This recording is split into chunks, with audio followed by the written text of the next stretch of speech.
Welcome to Fireside Giants. My name is Alex with my co-host here, Anthony Rivardo. Hope you had a splendid Friday evening. I know I did. Got back at like 4 a.m.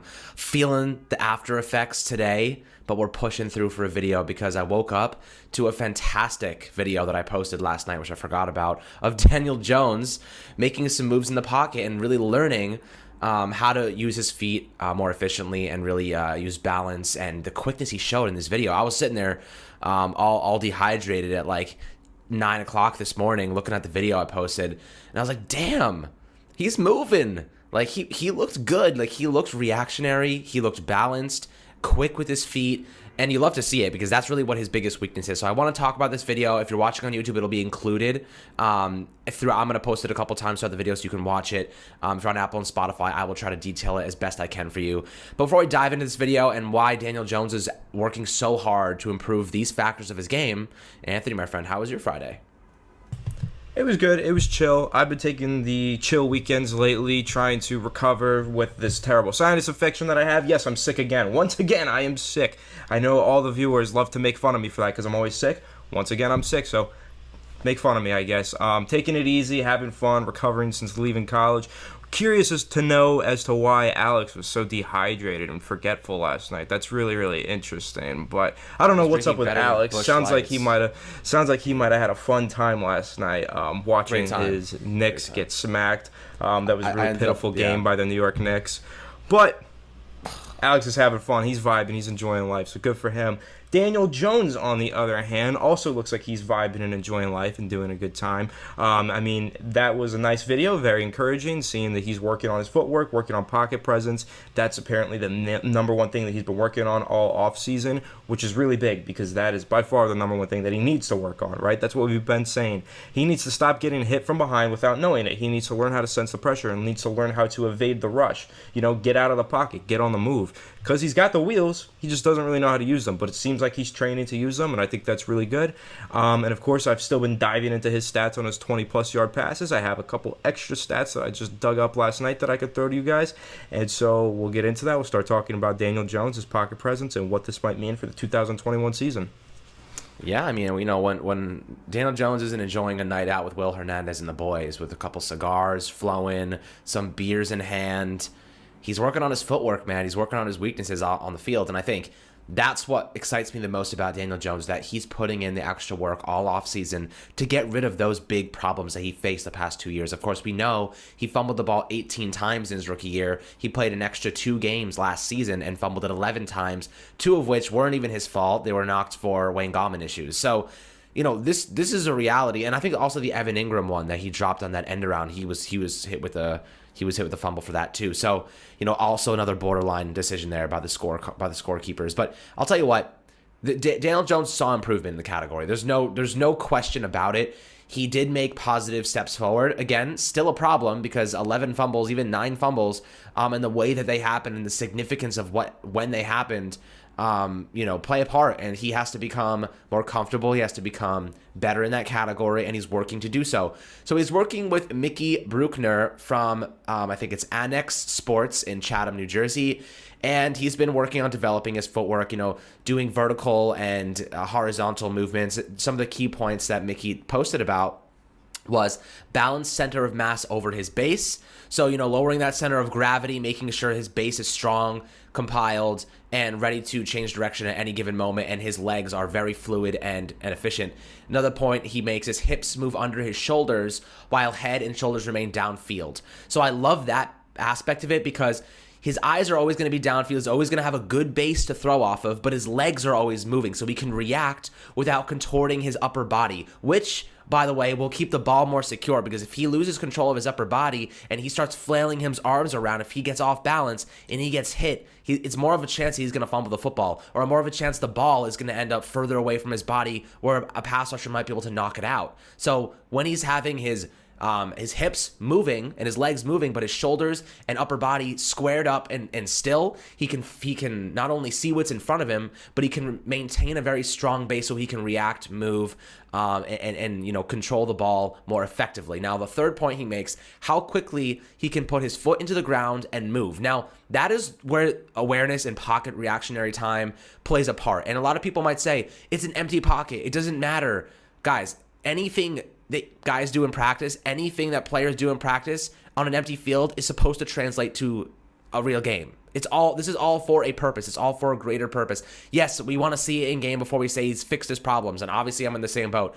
He hasn't fixed his problems until he's proven it, but he's working on it. And this is the stuff you have to do for it to translate to on the field success. Now, what I like about this specifically is that the reactionary timing was a problem for him. He would react too late. He would make bad reactionary decisions. He would have a poor balance. He would have poor footwork when he was under pressure. And we know this because the statistics that he showed us while under pressure were just so poor. The fumbles so prevalent. The interceptions at times were an issue. And this is what you have to do to alleviate those concerns. Really using that footwork efficiently, having a strong base, keeping your eyes downfield, keeping your eyes around you and having that awareness, that feeling. And then once you have that feeling, to then react accordingly and move efficiently. And I think he's doing all the right work to actually put this together. And, I'm actually proud of myself with my state of being that I was actually able to describe that to you so well.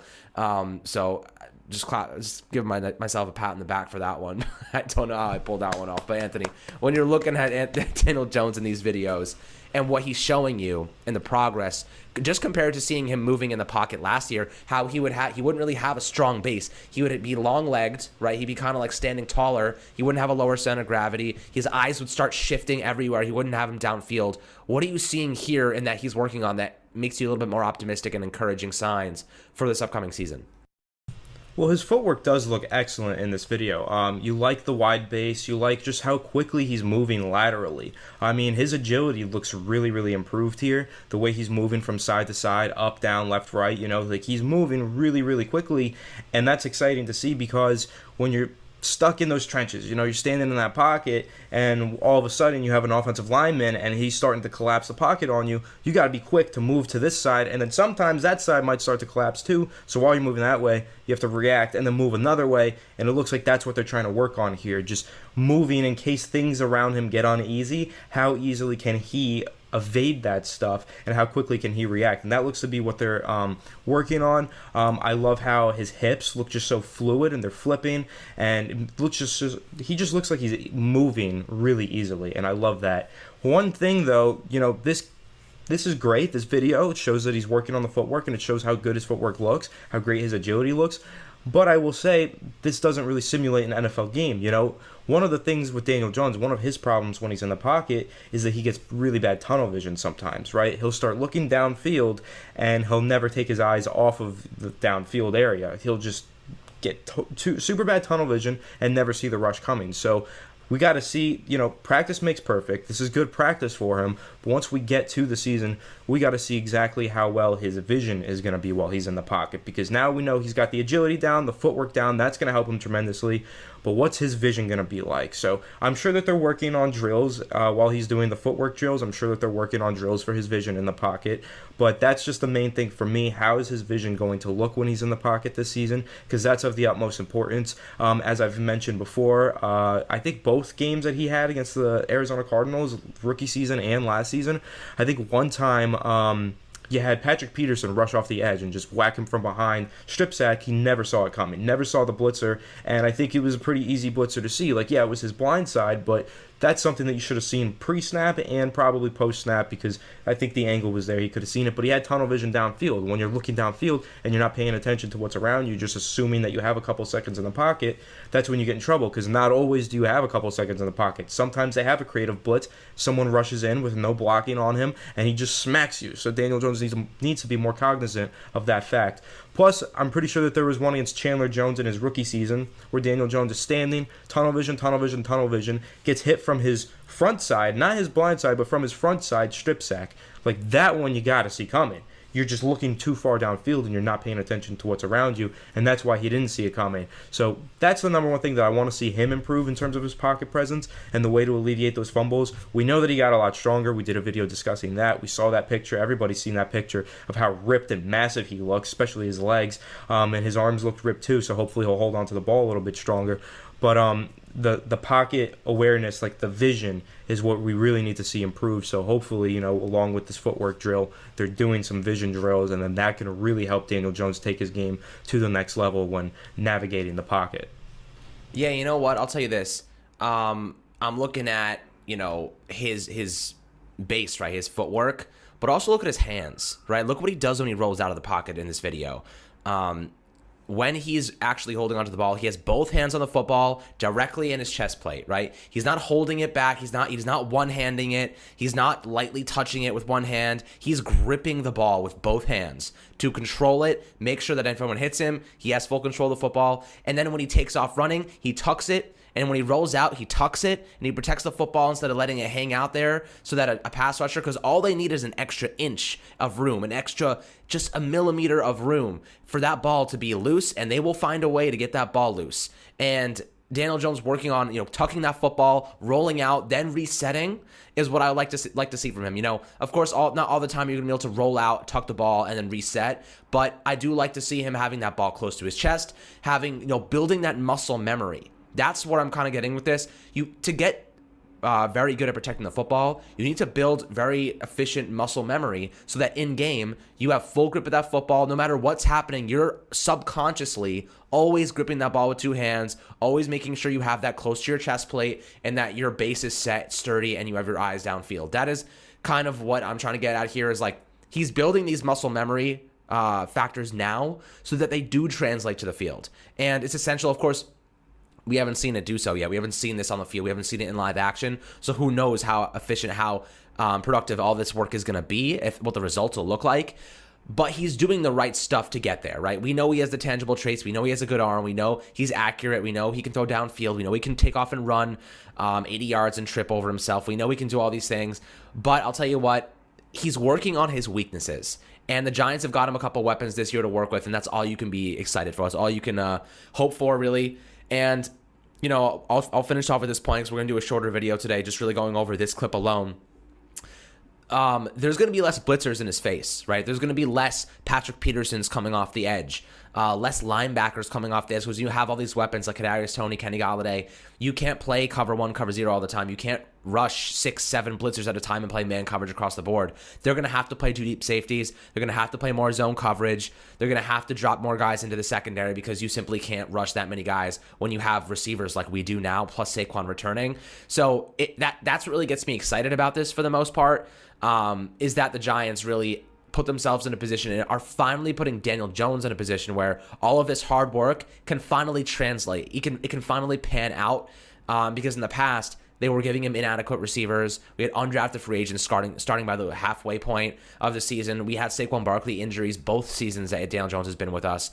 And the offensive line has been a pile of trash cans. So that is kind of the results. Daniel Jones is the byproduct of many different deficiencies on offense that the Giants have put together. And I think they finally found a good unit to work with good weapons, good receivers, Saquon's return, Daniel Jones' experience, a second year in the offensive scheme with a bunch of additions, and Freddie Kitchens being elevated and Russ Callaway being hired. I think we're going to see a big step forward from this offense. I think Daniel Jones specifically is going to be the biggest benefactor, and we need him to be. This entire offense needs to be about Daniel Jones and supporting him. Otherwise, we're never going to see what his potential is like. So I love to see the work ethic here. I love to see him training on his off time, when he's not smoking cigars with Willie. And I really think that he is capable of being a quality quarterback, and I'm very optimistic heading into this season, Anthony. So I'll give you the final words on what your thoughts are, and then we'll head out. Yeah, I have a quote from last offseason. They did that little thing at the end of training camp where they had that scrimmage, right? Offense versus defense. Here's a little quarterback to coach exchange, Joe Judge to Daniel Jones. Judge says, hey, I liked about 99% of everything we did in the first half. What didn't I like? Jones says the fumble. Judge says the fumble on the slide and the fumble with the ball swinging in the pocket, right? Keep it tight. That's what Daniel Jones is working on, keeping it tight, not swinging the ball in the pocket. He's learning from his mistakes, and he's working on it. So, if he can take this practice and put it into game, put practice into play, I think he can really improve on this aspect of his game and hopefully bring that fumble total down, because, that fumble total is high. It wasn't as bad this past season as it was for Jalen Hurts, in my opinion. 9 fumbles and 4 starts. Have to roast that guy because he's getting way too much hype from the Philadelphia media for no goddamn reason. But really like what Daniel Jones is doing here. Love seeing the practice. Love seeing him try and develop his game. And I'm pretty sure that it's going to work out pretty well for him this upcoming season, especially with all the new toys that he has to play with on offense. So I'm excited. I think that this is a breakout year for Daniel Jones, and I just can't wait to see it happen. Absolutely, my friends. Well, I hope you had a fantastic Friday and enjoy the rest of your Memorial Day weekend. Should be a good one. Weather's not the best, but you know, it is what it is. Enjoy your days off. Have a good weekend and enjoy some family time. Make sure to subscribe below on YouTube. Notifications on Apple and Spotify. Keep an eye out for the new membership thing we're going to have rolling out in the coming days this upcoming week. YouTube memberships, very small fee, and to support us in some exclusive level content for you. And of course, thank you so much. And we'll catch you guys on the next video.